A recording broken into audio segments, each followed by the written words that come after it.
नमस्कार प्यारे मित्रों, अपनी क्लास चल रही थी अविकारी शब्द अपन पढ़ रहे थे। उनमें अपन ने अविकारी शब्द किसे कहते हैं और उनके कितने भेद होते हैं उनमें बात की थी। इनके 4 भेद होते हैं। उन 4 भेदों में पहला भेद था क्रिया विशेषण, दूसरा भेद था समुच्चय बोधक, तीसरा भेद था संबंध बोधक और चौथा भेद था विस्मयादि बोधक। इसमें से अब तक अपन 2 का अध्ययन कर चुके हैं, क्रिया विशेषण का, समुच्चय बोधक का, और आज अपन पढ़ेंगे तीसरा भेद अविकारी का जो है संबंध बोधक। कौन सा है? संबंध बोधक। 3 नंबर है संबंध बोधक। संबंध बोधक अव्यय। संबंध बोधक अव्यय कहो या इसे अविकारी शब्द कहो, क्योंकि अविकारी को ही क्या कहा जाता है? अव्यय कहा जाता है। अब प्रश्न आता है कि संबंध बोधक अव्यय कहते किसे हैं? तो ये क्या है? पहली बात तो बेटा, ये संज्ञा या सर्वनाम के साथ जुड़ते हैं। संज्ञा पढ़ी है ना अपन ने, किसी का नाम, सर्वनाम जो संज्ञा के स्थान पर प्रयुक्त होते हैं। तो कोई भी संज्ञा या सर्वनाम होगा, उस संज्ञा या सर्वनाम के साथ जुड़ करके वाक्य में जो अन्य शब्द है उन शब्दों के साथ संबंध स्थापित करते हैं या उनके संबंध को बताते हैं। उन्हें कहा जाता है संबंध बोधक अव्यय। यानी जिन शब्दों से या वे अव्यय शब्द जो संज्ञा या सर्वनाम शब्दों के साथ जुड़कर वाक्य में प्रयुक्त अन्य शब्दों के साथ संबंध बताते हैं, उन्हें संबंधवाचक अव्यय कहते हैं। ठीक है? जैसे या इसके अंतर्गत कौन से आते हैं? तो अपन ये कह सकते हैं कि इनके अंतर्गत जो है अपन क्या करेंगे, की जगह, के अनुसार, के कारण, के लिए, ठीक है ना, कारक चिन्ह लग करके ये लगे होते हैं। तो पहले इसकी परिभाषा की बात करते हैं, वो लिखते हैं। ठीक है? कहते यानी संबंध बोधक जो अव्यय है वो किसे कहते हैं?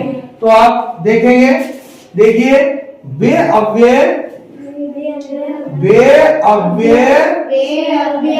शब्द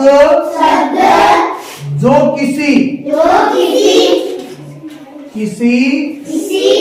संज्ञा या सर्वनाम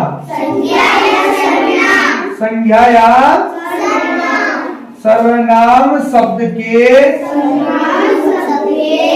साथ जुड़कर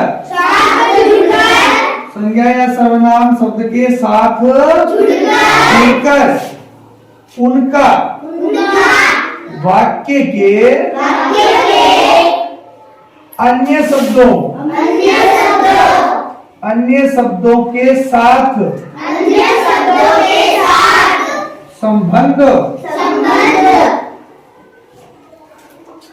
संबंध स्थापित करते हैं। ठीक है? उन्हें संबंध बोधक अव्यय कहते हैं।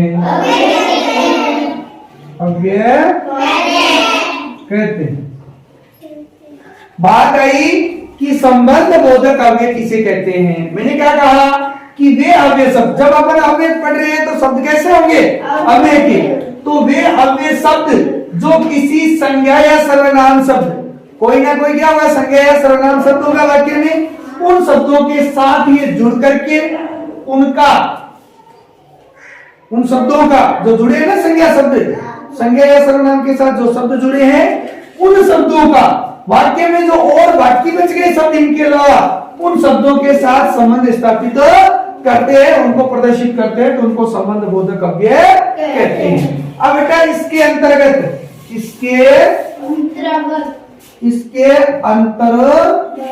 यानी इसके अंतर्गत कौन कौन से अव्यय आते हैं?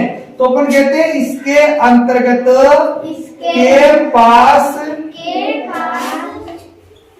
के पास के कारण से दूर के लिए की ओर की जगह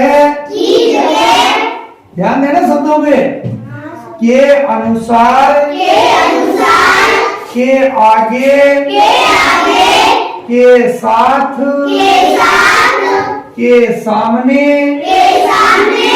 आदि ये शब्द इनके अंतर्गत आते हैं। जहां पर भी के पास, के कारण, से दूर, के लिए, की ओर, की जगह, के अनुसार, के आगे, के साथ, के सामने, अगर ये शब्द जुड़े हुए हैं वाक्य में, ये शब्द जुड़े हुए हैं तो अपन इन शब्दों को क्या मानेंगे? संबंध बोधक अव्यय मानेंगे कि ये अव्यय तो है, लेकिन ये कौन से अव्यय हैं? संबंध बोधक अव्यय है।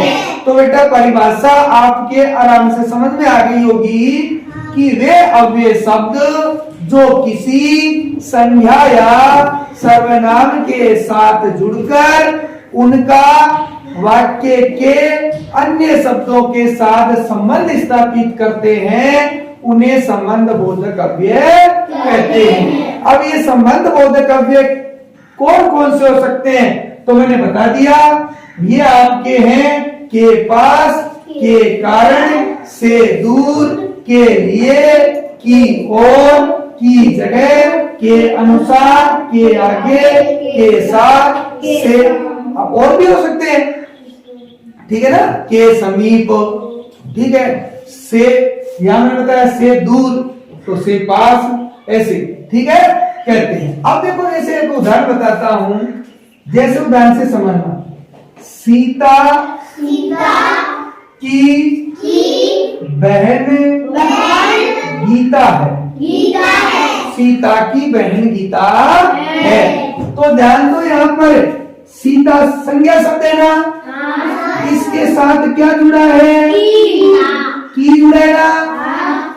और बहन गीता है, तो यहाँ पर देखो सीता का गीता से संबंध है कि नहीं? और ये संबंध किसने जोड़ा? की। अब मैं कहता सीता बहन गीता है, वाक्य बन जाता है सीता बहन गीता है, वाक्य अधूरा अशुद्ध लग रहा है ना। सीता बहन गीता है, ये थोड़ा होता है। सीता की बहन गीता है, तो सीता के साथ क्या जुड़ा है? की। क्या जुड़ा है? की। तो सीता एक संज्ञा शब्द है, तो मैंने कहा था ना संज्ञा के साथ जुड़ता है, तो सीता के साथ की जुड़ा और बहन गीता है। अब बहन गीता है, इनके साथ इनका संबंध है, किसका? सीता का संबंध स्थापित कर दिया। अब देखो ये की वास्तव में अव्यय शब्द है कि नहीं? आप देखो, मैंने कहा महेश, ठीक है, की बहन रमा है। देखो फिर की यहाँ बदल गए, लेकिन की नहीं बदला ना, तो इसका मतलब अव्यय शब्द है।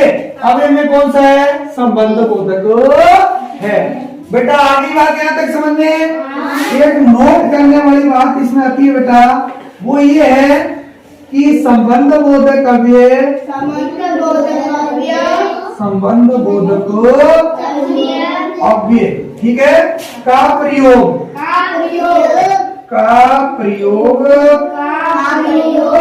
संज्ञा के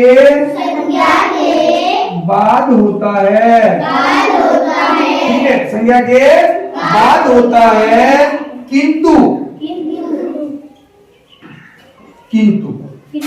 यदा कदा मतलब है कभी कदा, संज्ञा से पहले भी होता है। कि इनका प्रयोग जो है ना संबंध बोधक अव्ययों का, ये हमेशा कब प्रयुक्त होते हैं? संज्ञा के बाद में। कहा होते हैं? संज्ञा के बाद में होते हैं। लेकिन कभी कभार ऐसा मौका भी आ सकता है वाक्य में ये संज्ञा से पहले भी आ सकते हैं। देखो बाद में ना सीता संज्ञा है, इसके बाद आया नहीं, महेश बाद में आए ना की, तो ये संज्ञा के बाद में आते हैं। लेकिन कभी कभार यदा कदा यानी कभी ऐसा वाक्य मिल सकता है आपको जिसमें संज्ञा से पहले भी आ सकते हैं, ठीक है। अब ये जो की दे रखा है ना, ये इनको संबंध बोधक अव्यय है, ये परसर्गीय अव्यय भी इनको कह सकते हैं। क्या कह सकते हैं? परसर्गीय अवयवी इनको अपन कह सकते हैं। क्यों कह सकते हैं? क्योंकि बेटा ये क्या है? ये कारक चिन्ह होते हैं। क्या होते हैं? कारक चिन्ह होते हैं। देखो की जो है यहाँ पर की दे रखा है ना, ये यहाँ पर की जो है वो संबंध बोधक अव्यय सूचक है। इन्हें अपन परसर्गीय अवयवी कहते हैं। क्योंकि परसर्ग कहते हैं कारक चिन्ह को। किसको कहते हैं? कारक चिन्ह को कहते हैं। और कारकों के जो चिन्ह है वो यहाँ पर की क्या है? संबंध कारक होता है ना, का के की रा रे री, तो ये संबंध कारक ही तो है, तो इन्हें परसर्गीय अवयवी कहते हैं। हाँ यशस्वी, समझ में आ गया बेटा? समझ में आ गया?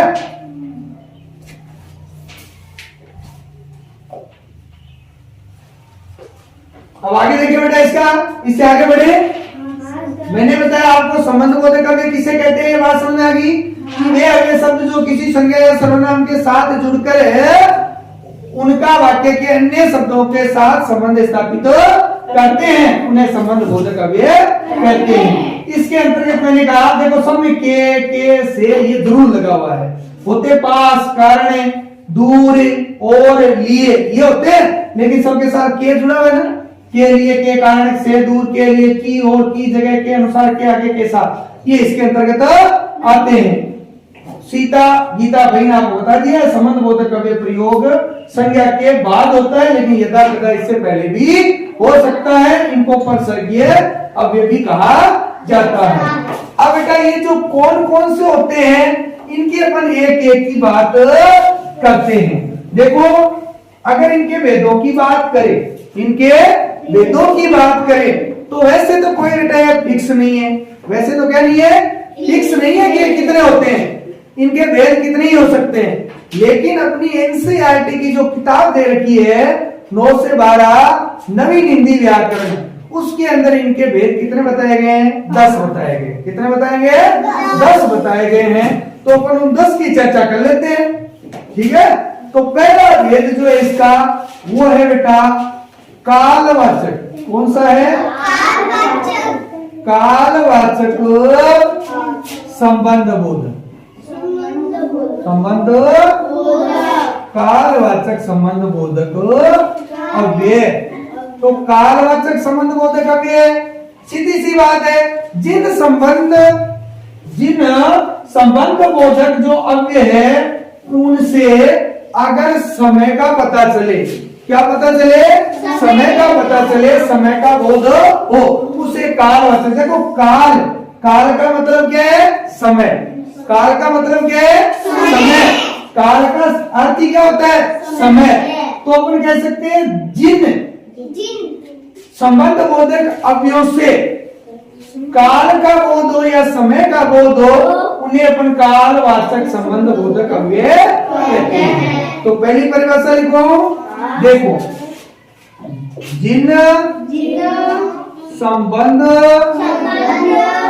वाचक अव्यय से, जिन संबंध वाचक अव्यय से समय का, काल है ना, समय का बोध हो, समय का बोध हो, उसे कालवाचक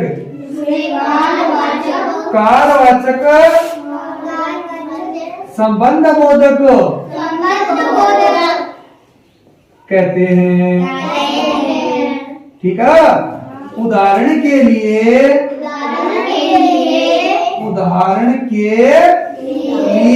अब उदाहरण के लिए इसमें बेटा जो आते हैं वो शब्द है पहले, आगे, पश्चात, बाद, पीछे, उपरांत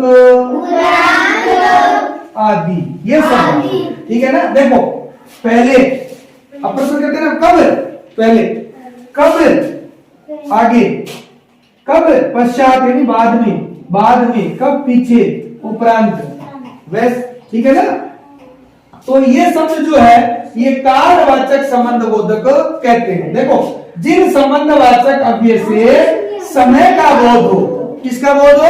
समय का बोध हो, उसे अपन कालवाचक संबंध बोधक अव्यय कहते हैं। उदाहरण के लिए पहले, आगे, पश्चात, बाद, पीछे, उपरांत आदि आते हैं। तो इनका उदाहरण देखते हैं। देखो, मैं आपको उदाहरण बता रहा हूं कि सतयुग के बाद त्रेता युग आता है। ठीक है। दूसरा उदाहरण एक और बता देता हूं। वह बारिश छूटने के पश्चात, बाद ऊपर दे दी ना अपन ने, तो पश्चात लिखो, के पश्चात घर आया। तो दोनों उदाहरण देखना बेटा, सतयुग के बाद, के लगाए ना, देखो तो के बाद, देखो बाद इसमें दे रखा है ना, कब आया? सतयुग के बाद। तो समय को बता रहे ना, कब आया? सतयुग के बाद त्रेता युग। अब संबंध है कि नहीं इसमें? संबंध बोधक है कि कलयुग का त्रेता युग का संबंध है, और वो संबंध कौन सा शब्द स्थापित कर रहे हैं? के बाद। तो समय बता रहे हैं कब आया। आपसे पूछा जाए त्रेता युग कब आया, तो आप बताएंगे सतयुग के बाद। तो सतयुग शब्द है, ठीक है, युग, युग का प्रकार है तो संज्ञा है। तो सतयुग के बाद, तो के बाद हो गया। वह बारिश छूटने के पश्चात कब गहराया? कब गहराया? बारिश छूटने के पश्चात। पश्चात का अर्थ भी बाद ही होता है। तो संबंध के पश्चात के बाद, ये समय को बता रहे हैं ना, तो कालवाचक संबंध बोधक अव्यय कहते हैं। दूसरा देखो बेटा, दूसरा वेद है इसके बाद स्थानवाचक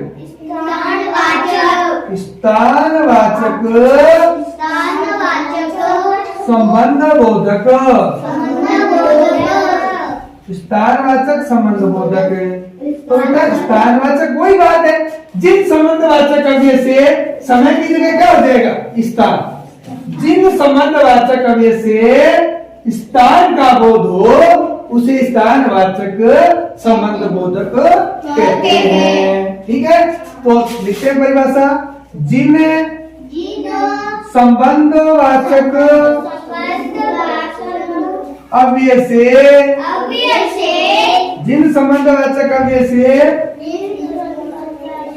से स्थान का बोध हो,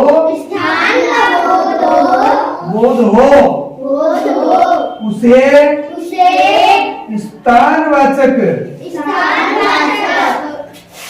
संबंध बोधक कहते हैं। संबंध बोधक कहते हैं। इन्हें बेटा उदाहरण के लिए का मतलब है, उदाहरण में कौन कौन से शब्द आएंगे, तो आपको बताना है बेटा। पास, ऊपर, आगे, बीच, पीछे, भीतर, नीचे, सामने, समीप, निकट आदि। ये समीप की बात, ये देखो मैंने कहा जिन संबंधवाचक अव्यय से स्थान का बोध, जगह का पता चले, वो क्या है? स्थानवाचक संबंध बोधक अव्यय कहलाते हैं। उदाहरण के लिए कौन कौन से शब्द आते हैं? देखो पास, मैंने कहा कहां पर? पास में। कहां? दूर। कहां? ऊपर।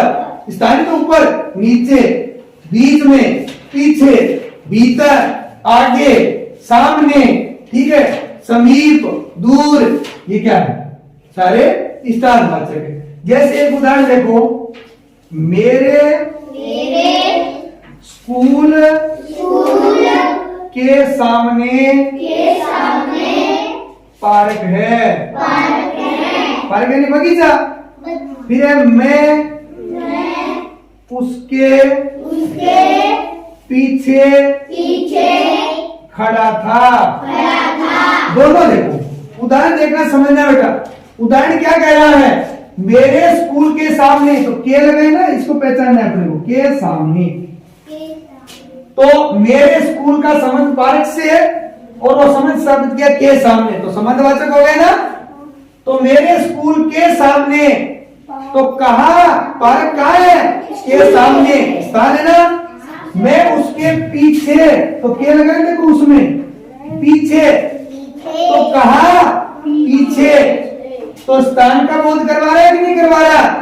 तो आपका पहला वेद कालवाचक संबंध बोधक, दूसरा स्थानवाचक संबंध बोधक। अब पढ़ते हैं अपन तीसरा। कौन सा वेद पढ़ते हैं?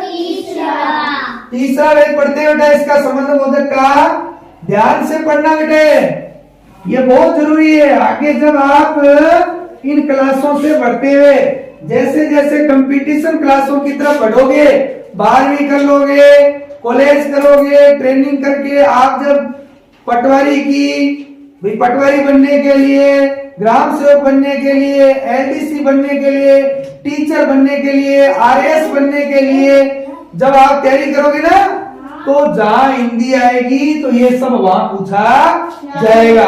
तो भी से ढंग से सीखते जाओ ताकि फिर रटना नहीं पड़े।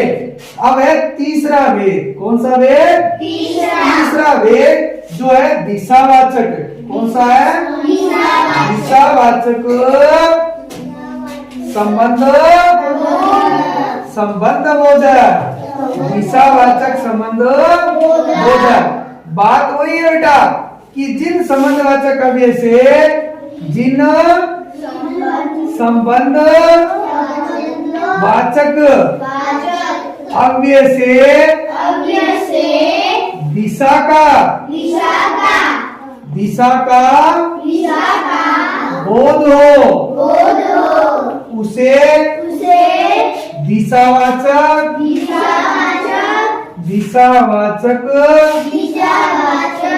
संबंध बोधक कहते हैं। उदाहरण के लिए यानी उदाहरण के लिए कौन से शब्द आएंगे, तो अपन क्या कह सकते हैं? तरफ। अपन कहते हैं उस तरफ, ठीक है ना। अपन कह सकते हैं पास, सामने और प्रति आदि। ध्यान देना, जिन संबंधवाचक अव्यय से दिशा का बोध हो, किसका बोध हो? दिशा का बोध हो। जिन संबंधवाचक अव्यय से दिशा का बोध हो उसे दिशावाचक संबंध बोधक अव्यय कहते हैं। उदाहरण के लिए तरफ, पास, सामने और प्रति आदि। ठीक है। अब मैं जैसे उदाहरण आपको देता हूं, मैं ये कहता हूं आसमान की ओर, आसमान की ओर, आसमान की ओर देखकर, और कह सकता हूं आसमान की तरफ कह सकता हूं, आसमान की तरफ देखकर नहीं चलना चाहिए। अपने घर पे कहते हैं ना सभी, ऊपर मुंह करके कौन चालनो, घर वाले क्या कहते हैं? ऊपर मुंह करके कौन चालनो। इसका मतलब आसमान की तरफ देखकर नहीं चलना है। तो की तरफ यहाँ पर जो शब्द है देखो तरफ, तो की का की के ये तो लगेगा, मैंने संबंधवाचक पहले बता दिया ना, की तरफ, के लिए, के कारण, ठीक है, के पास, से दूर, ये तो लगते ही है कारक, इसीलिए तो पर सर्गीय कहते हैं इनको। तो आसमान की तरफ देखकर नहीं चलना चाहिए। तो ये दिशा का बोध करवा लेना, किस तरफ? आसमान की तरफ देखकर नहीं चलना चाहिए। तो देखो जिन संबंधवाचक अव्यय से दिशा का बोध हो उसे दिशावाचक संबंध बोधक अव्यय कहते हैं। उदाहरण के लिए की तरफ, के पास, के सामने, की ओर, प्रति आदि शब्द आते हैं। तो तीसरा वेद आ गया बेटा समझ में? ठीक है। अब चौथे वेद की बात करते हैं। चौथा वेद है साधनवाचक। कौन सा है?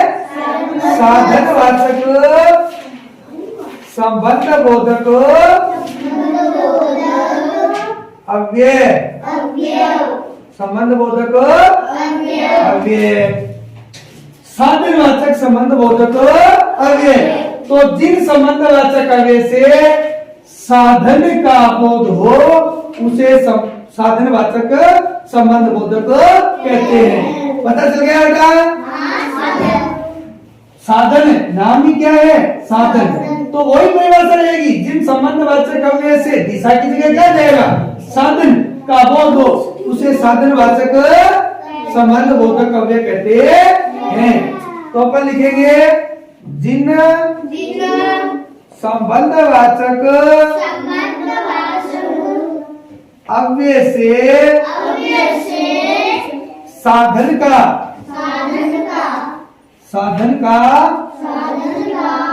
बोध हो उसे साधनवाचक अव्यय साधनवाचक संबंध बोधक अव्यय कहते हैं।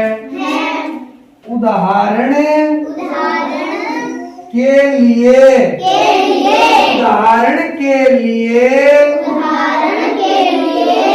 द्वारा सहारे मार्फत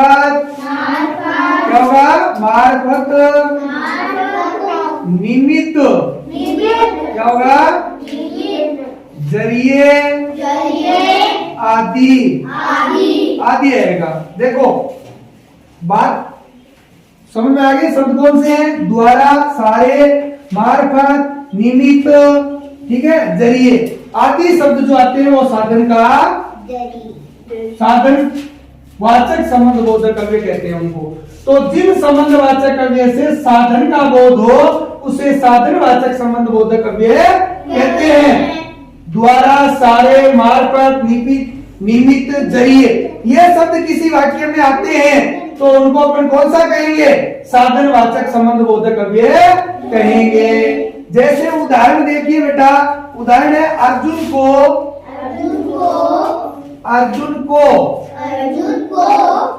कृष्ण के द्वारा गीता का ज्ञान प्राप्त हुआ। तो देखो के द्वारा लगाया ना, के द्वारा अर्जुन को किसके द्वारा? कृष्ण के द्वारा गीता का ज्ञान प्राप्त हुआ। तो देखो अर्जुन और कृष्ण का गीता का ज्ञान, इसका संबंध किससे है? के द्वारा। संबंधवाचक हो गया। तो कोई दिक्कत है क्या यहाँ तक? नहीं सर। किसी को भी? नहीं सर। तो बस 4 तो हो गए, 6 वेद इसके और रहे, बस थोड़ी बातों में इनको भी कर लेते हैं, ठीक है। तो अगला वेद अपना 5वां वेद बेटा अपन पढ़ रहे हैं विरोधवाचक। कौन सा होगा? विरोधवाचक। 5वां वेद देखेंगे विरोधवाचक संबंध बोधक अव्यय। संबंध बोधक ये 5वां वेद है इसका मतलब क्या है? जिन संबंधवाचक अव्यय से जिन परिभाषा वही है बेटा, जिन संबंधवाचक अव्यय से देखो फिर देखना, जिन संबंधवाचक अव्यय से प्रतिकूलता या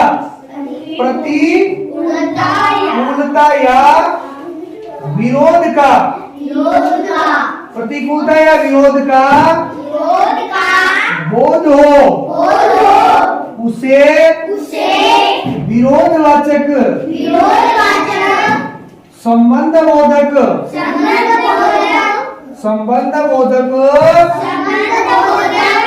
अव्यय कहते हैं। उदाहरण के लिए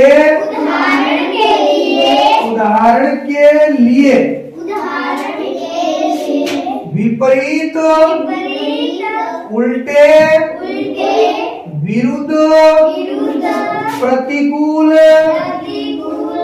खिलाफ क्या आएगा? आदि। उदाहरण देखो, सैनिक, आतंकवाद के विरोध, विरोध कहो चाहे विरुद्ध कहो, ठीक है, विरोध में लड़ाई करते हैं। तो ध्यान देंगे, सैनिक आतंकवाद के विरोध में लड़ाई लड़ते हैं। तो ध्यान देंगे बेटा, विरोधवाचक कौन संबंधबोधक अव्यय कौन से हैं कि जिन संबंधवाचक अव्यय से, जिन संबंधवाचक अव्यय से प्रतिकूलता या विरोध यानी उल्टी बात, प्रतिकूलता या विरोध का बोध हो, उसे अपन विरोधवाचक संबंध बोधक अव्यय कहते हैं। अब इनमें उदाहरण के लिए शब्द कौन से आते हैं? तो आता है बेटा विपरीत, उल्टे, विरुद्ध, प्रतिकूल, खिलाफ आदि। जैसे देखो, सैनिक आतंकवाद के विरुद्ध में लड़ाई लड़ते हैं, आतंकवाद है उसके खिलाफ है सैनिक, क्या है? खिलाफ है। किसके खिलाफ है? आतंकवाद के खिलाफ है। कौन? सैनिक, ठीक है। तो ये विरोधवाचक संबंध बोधक अव्यय समझ में आ गया। छठा अगला भेद है, कौन सा भेद? छठा भेद है बेटा, वो है हेतुवाचक। कौन सा? हेतुवाचक संबंध बोधक, संबंध बोधक अव्यय। हेतुवाचक संबंध बोधक अव्यय, इसमें कुछ नहीं है बेटा, तीन शब्द यानी अथवा, अथवा, अतिरिक्त, रहित, या कह सकते हैं सिवा, आदि का बोध कराने वाले शब्द हेतुवाचक संबंध बोधक अव्यय कहलाते हैं। ठीक है। जैसे उदाहरण देखना बेटा, उदाहरण है देखो, अथवा, अतिरिक्त, रहित, सिवा आदि का बोध कराने वाले शब्द हेतुवाचक संबंध बोधक अव्यय कहलाते हैं। वह नेत्र रहित है। जैसे उदाहरण देखो, वह नेत्र रहित है। तो देखो रहित आया कि नहीं, और हेतुवाचक इसमें हेतु कारण है कि नहीं, कि वह नेत्रों से क्या है? रहित है। उसको नेत्रों से दिखाई नहीं, नेत्रों से रहित है। तो हेतुवाचक समझ में आ गया? आया कि नहीं? अगला पढ़िए। अब मैं इसका दूसरा, तुम इसके बिना कुछ नहीं कर सकते, तुम इसके बिना कुछ नहीं कर सकते, ये भी ले सकते हैं अपन। ठीक है। देखिए अगला सातवां वेद। 6 वेद हो गए बेटा। सातवां वेद देखेंगे। सर कितने? शुरू में तो बताया 10 वेद है। ठीक है। सातवां वेद है बेटा, इसका पढ़ना है आपको। पेन बदल लेता हूं बेटा। सातवां वेद आप देखेंगे, वो है बेटा समतावाचक। कौन सा? समतावाचक, समतावाचक संबंध, संबंध बोधक अव्यय। कौन सा है? समतावाचक संबंध बोधक अव्यय। देखिए, समतावाचक में जिन संबंधवाचक, जिन संबंधवाचक अव्यय से, जिन संबंधवाचक अव्यय से समानता का,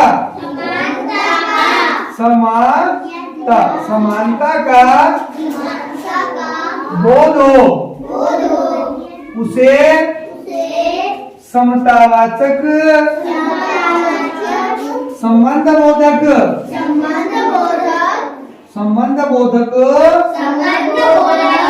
अव्यय कहते हैं। अव्यय कहते हैं। उदाहरण के लिए सदृश। सदृश का अर्थ होता है समान, जैसा, समान। देखो सदृश कह दो चाहे समान कह दो एक ही बात है। वैसा, तुल्य, वैसा, तुल्य, अनुसार, तरह, आदि। देखो मैं उदाहरण देता हूँ आपको। नाइलोन, नाइलोन ध्यान रखो, नाइलोन सिल्क के सदृश। देखो के सदृश, यहाँ पर क्या है? समता। समता यानी समान। ध्यान देना पहले परिभाषा कि जिन संबंधवाचक अव्यय से, जिन्हें संबंधवाचक अव्यय से समानता का बोध हो। किसका बोध हो? समानता का बोध हो। समान तुलना करना बने तो एक जैसे हो, समानता का बोध हो, उसे समतावाचक संबंध बोधक अव्यय कहते हैं। उदाहरण के लिए कौन से आते हैं? सदृश, इसका अर्थ समान होता है, जैसा। मैं कहता हूँ ना राम श्याम जैसा है, तो समानता है ना दोनों में, श्याम जैसा ही है। मैं कहूँ राम श्याम जैसा सुंदर है, तो सुंदरता में उनके दोनों में समानता है ना, तो समान, वैसा कि वह वैसा ही है जैसा वह है। तुल्य यानी तुलना, अनुसार के अनुसार, की तरह। ठीक है कि मेरा पैर उसकी तरह है, तो तरह है कि नहीं? दोनों समान है कि नहीं? वैसे ही देखो नायलॉन सिल्क के सदृश है। नायलॉन कपड़ा होता है, सिल्क भी क्या होता है? कपड़े का ही प्रकार है। तो इन दोनों, नायलॉन सिल्क के सदृश है। सदृश यानी समान है। नायलॉन को किसके समान बताया गया? सिल्क के। तो समानता दर्शाई गई है कि नहीं? तो वो सदृश की तरह, के अनुसार, वैसा, समान, जैसा, सदृश, ये समतावाचक संबंध बोधक के उदाहरण कहलाते हैं। अब आठवां वेद देखिए बेटा, कौन सा वेद? आठवां वेद है विषयवाचक। विषयवाचक संबंध बोधक अव्यय। विषयवाचक संबंध बोधक अव्यय। बात इसमें भी वही है बेटा कि लेख, विषय, भरोसे, बाबत, नाम आदि का बोध कराने वाले शब्द विषयवाचक संबंध बोधक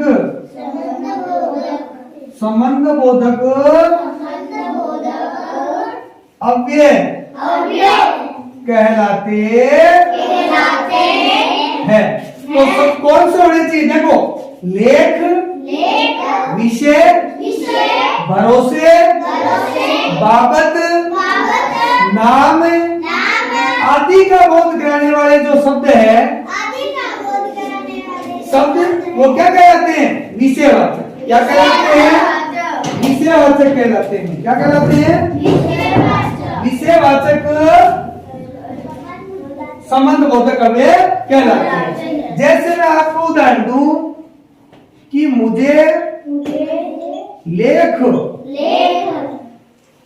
लिखना, मुझे लेख लिखना अच्छा लगता है। मुझे लेख लिखना अच्छा लगता है। फिर मैं कह दूं मेरा पसंदीदा विषय हिंदी है। तो दोनों में देखो यहाँ लेख है ना, यहाँ विषय है ना। देखो लेख, विषय, भरोसे, बाबत, नाम आदि का बोध कराने वाले जो शब्द होंगे वो अव्यय कौन से होंगे? विषयवाचक संबंध बोधक अव्यय कहलाएंगे। कोई दिक्कत है क्या यहाँ तक? ये भी आपका 8वां प्रकार उस एनसीईआरटी की किताब में दिया हुआ है। कोई दिक्कत है क्या बेटा यहाँ तक? दो प्रकार और बचे हैं, हो जाएंगे हंसी हंसी में वही। ठीक है, तो करते हैं साथ इनको पहले।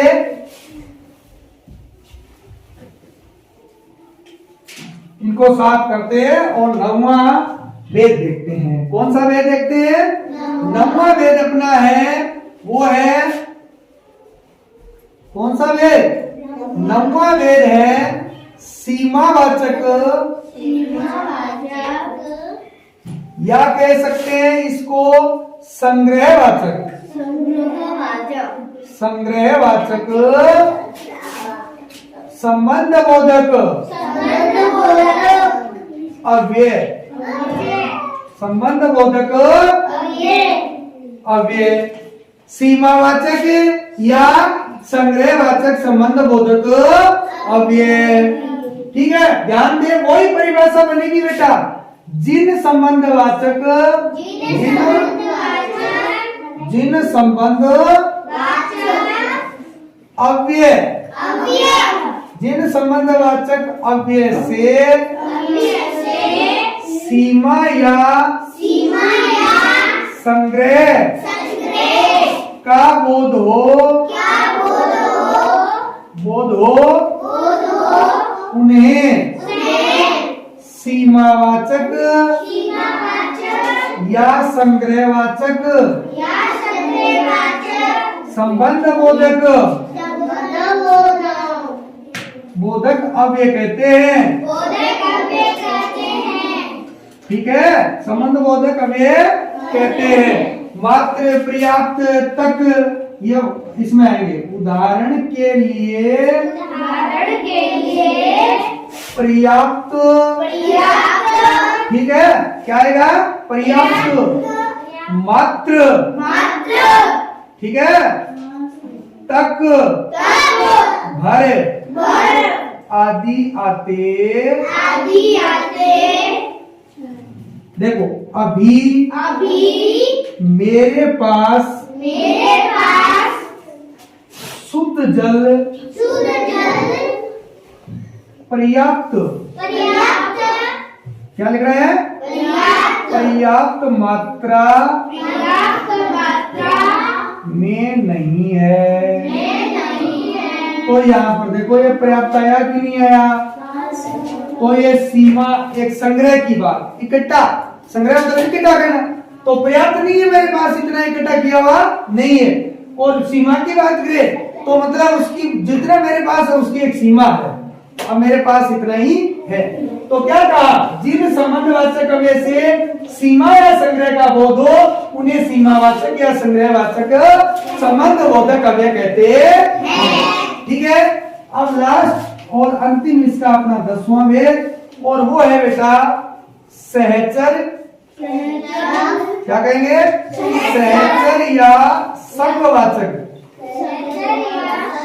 संघवाचक संबंध बोधक अव्यय। ठीक है, तो सीधी सी बात है, इसमें भी साथ, समेत, संग, सह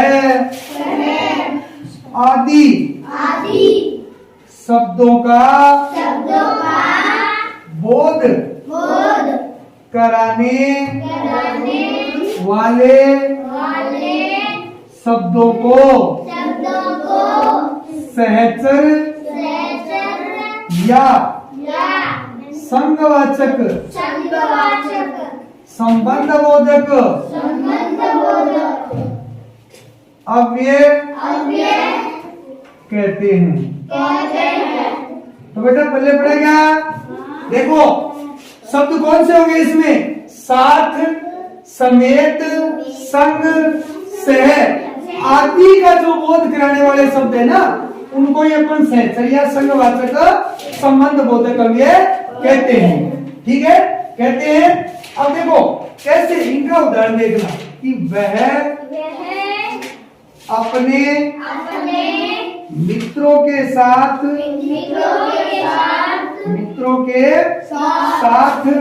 घूमने चला गया। घूमने चला गया। तो देखो के साथ, तो ये सहचर या संग की बात हो रही है ना साथ की, कि वह अपने मित्रों, इसका संबंध किसके साथ है? घूमने के साथ। किसके साथ है? घूमने के साथ। तो दोनों को जोड़ा गया है ना, संबंध स्थापित किया गया है। लेकिन संबंध स्थापित करने वाला शब्द कौन सा है? के साथ। साथ का मतलब सहचर या संग। ये सहचर या संगवाचक संबंध बोधक का उदाहरण कहलाएगा। एक और बताऊं, वह अपने मामा के संग गया। वह अपने मामा संग गया।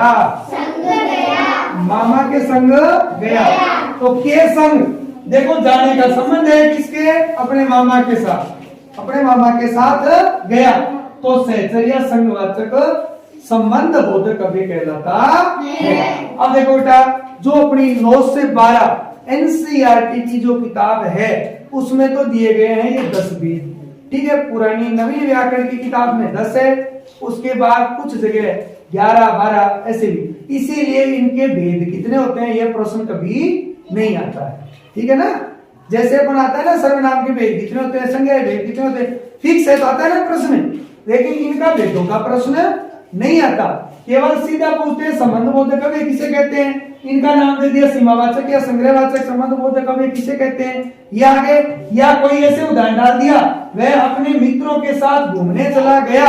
उक्त वाक्य में रेखांकित शब्द में अव्यय है और नाम दे देगा सीमावाचक संबंध बोधक अव्यय, संघवाचक संबंध बोधक अव्यय, कालवाचक संबंध बोधक अव्यय, स्थानवाचक संबंध बोधक अव्यय। तो आपको क्या बताना है? के साथ मतलब संघवाचक या सहचर। ऐसे प्रश्न इसमें आते हैं क्योंकि अलग अलग किताबों में इसके अलग अलग भेद दे रखे हैं। फिर भी भेद कितने पूछे जाए तो आपको 10 बताने। कितने बताने? 10। क्यों बताने? क्योंकि एनसीईआरटी की किताब ने इसके 10 भेद स्वीकार किए हैं। उन्होंने लिख रखा है स्पष्ट कि इसके 10 भेद होते हैं, तो आपको इनके 10 भेद बताने हैं। तो बेटा ये अपने संबंध बोधक अव्यय थे, जिनकी परिभाषा, जिनके भेद एक एक को अपने विस्तार से समझा। आपके लिए ये क्या है कि नए हैं थोड़े, तो वही बात है जो पिछली क्लास में बताई थी। क्या कबूतर सीखना शुरू किया था, वहीं से इसको सीखना शुरू करना है। क्या कबूतर से ये ज्ञानी तक अपने आप पहुंच जाओगे, और उसके पहुंचने का रास्ता क्या है? बार बार अभ्यास, बार बार अभ्यास। इनको बार बार पढ़ना है। अगर बार बार पढ़ोगे तो निश्चित रूप से आप इनको आसानी से याद कर लोगे। ठीक है, नहीं तो ये याद नहीं हो पाएंगे। आराम से आपको इनको याद करना है। फिर भी कोई समस्या आपकी आती है तो नेक्स्ट क्लास अपनी इसका एक भेद और बचा है, विस्मयादि बोधक अव्यय। उस क्लास में आप इससे संबंधित कोई आपकी जिज्ञासा हो तो आप पूछ सकते हो। ठीक है, नहीं आए तो आप अपना प्रश्न रख सकते हो। तो आज की क्लास में इतना ही। नए अपन इसके भेद के साथ एक नई क्लास के साथ फिर मिलेंगे। तब तक के लिए राम राम।